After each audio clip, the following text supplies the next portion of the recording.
taong buhay kami. Kayo mga kaluluwa. Pero kung ano man yung gustong iparating nyo sa atin,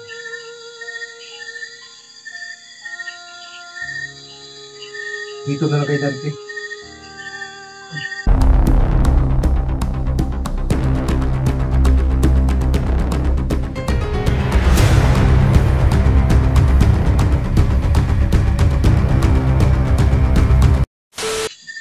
So, Tol, medyo pagod ka talaga sa ano. Pagmamanman mo doon sa nilang Hindi lang muna sa Ilana. Kahit pa paano, ikaw naman lang yung magpantay dyan sa Ilana. Gilol. Ano Tol? Higa ka na naman ah. Ayun, wag man to. Hindi ko sanay maghiga to. Kasi alam mo, sa ngayon ba, wala kami ibang na mapagplanuhan ba. Siguro yung mapagplanuhan mo, yung sinabi mo ba na hingi na lang ng tawad siguro. Sabi niya. Bago tayo umalis, anong oras tayo makaalis dito? Kasi natunto na doon yung maglagay. Tinutuluyan natin. Ito na lang. Tama ang ginawa. Kailangan makaalis talaga tayo. Kaya, ang ating plano yung paano natin masubin yung kampo ni Manila. Sobrang dami yung nakabantay doon. Yun ang isang problema din yun. Kaya galing ko lang din. Pero mapasubo talaga ako niya. Pero doon na natin yung pagpuplanuhan pag malapit na tayo doon sa kampo niya. Kasi, Kasi yung bata ko, yung saka, pwede lang, maluwas na itong bata ko. Kailangan maluwas na to. Kaya ang bata ko, ugma sa hapon, na ang bayar mo. ha? Na. Yan, laking problema. Kaya itong ano to, kung hindi ko Kailangan makuha yung bata. Mahalin dito siya. Baligya dito niya.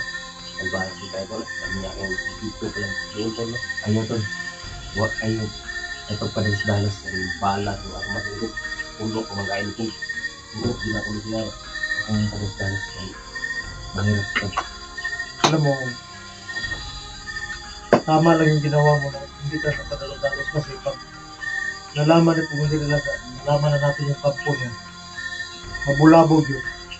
Lilipat na yun ang ibang lugar. Sobrang salbahe talaga ito. Mga bata ko pa, muntik pang madamay. Kumanday ilaga na yan sa ila. Ang gawin natin yan. Gawa natin ang paraan yan. Kailang maligtas mo ng bata.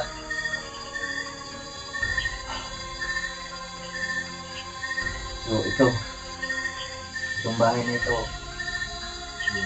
Yung alisan. Alis na tayo dito at siguro huling gabi na.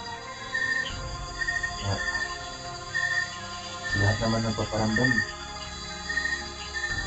Ngayon ako ng tawad. Ito to. May bayan na. Malapit naman. Naman. Alis na tayo dito. Pero ang sabi ni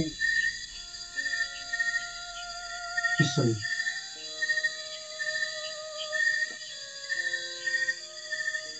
hindi ka ng tawad. Yeah. Baka yun na lang yung ano natin para hindi na masyadong pakiramdam. Paramdam. Ngayon mo naman. Ano dyan? Mag-ibig mo na. Tol. Si, ikaw rin. Yung dalawa. Kayong dalawa.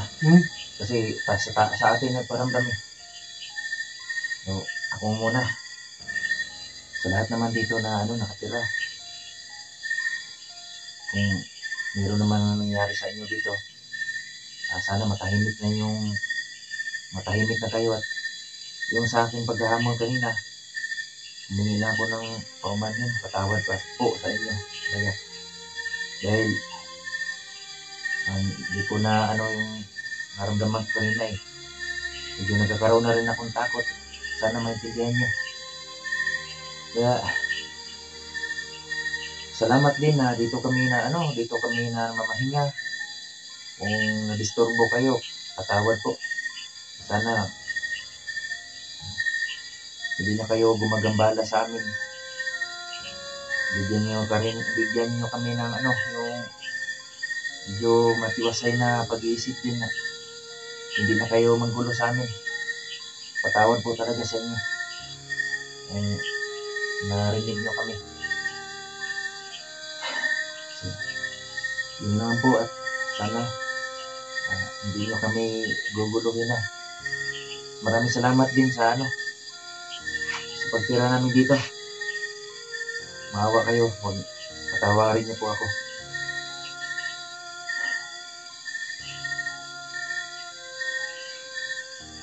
So, ako na po. Kapil. Nakasing-kasing akong pagpanay pasay nito. Sa akin po, pasensya na at hindi ko lang alam kung bakit naramdaman ko kayo. At hindi ko rin alam kung bakit nagpakita kayo sa akin. At hindi ko rin alam kung bakit sa akin kayo humingi ng tulong. Alam niyo naman na matakot ako dahil hindi kayo katulad sa amin. Mga taong buhay kami. Kayo mga kaluluwa. Pero kung ano man yung gustong iparating niyo sa akin,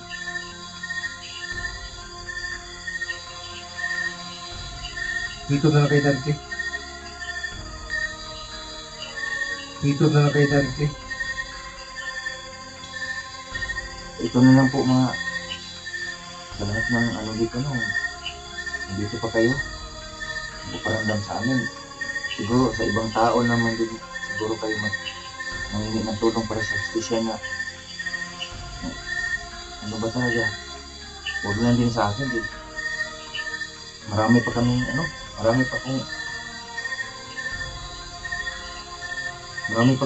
dito yung gagampanan po. Siguro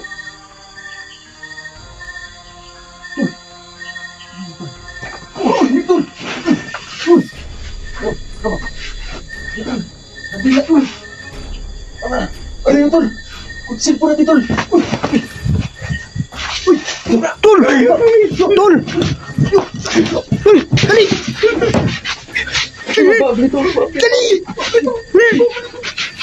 Tol! Dali!